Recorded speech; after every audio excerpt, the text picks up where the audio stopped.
জয় গোস্বামী। মেঘবালিকার জন্য রূপকথা। আমি যখন ছোট ছিলাম, খেতে যেতাম মেঘের দলে। একদিন এক মেঘবালিকা প্রশ্ন করলো কৌতূহলে, এই ছেলেটা নাম কি রে তোর?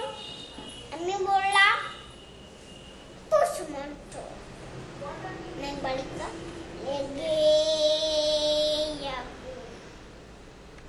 মিথ্যে কথা, নাম কি আমার হয় কখনো? আমি বললাম নিশ্চয় হয়, আগে আমার গল্প শোনো। সে বলল শুনবো না। যা, সেই তো রানী, সেই তো রাজা, সেই তো একই ঢাল তলোয়ার, সেই তো একই রাজা কুমার। পক্ষী রাজ্যে শুনবো না। চোখ বাজ হলাম না যেন টুম করে লিখবে। সে বলল হাতে লিখবে। ব্যাস তাহলে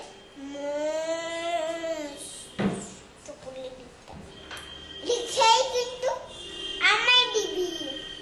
বললাম আমার জন্য লিখতে হবে। লিখতে লিখতে লেখা যখন ছবি মারত দু চার পাতা, ওটা তখন দেখি, ওটা তখন ভূত চাপলো আমার মাথায়।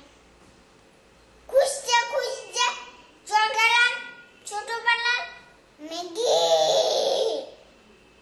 গিয়ে দেখি চেনা মুক্ত একটুও নেই দোলায়। বললাম একজনকে মরল উলি মুখে অন্যরকম। এগিয়ে এগিয়ে তাকে বলি, তুমি কি সেই মেঘবালিকা? তুমি কি সেই? সে বলছে মনে তো নেই, সব মনে তো নেই।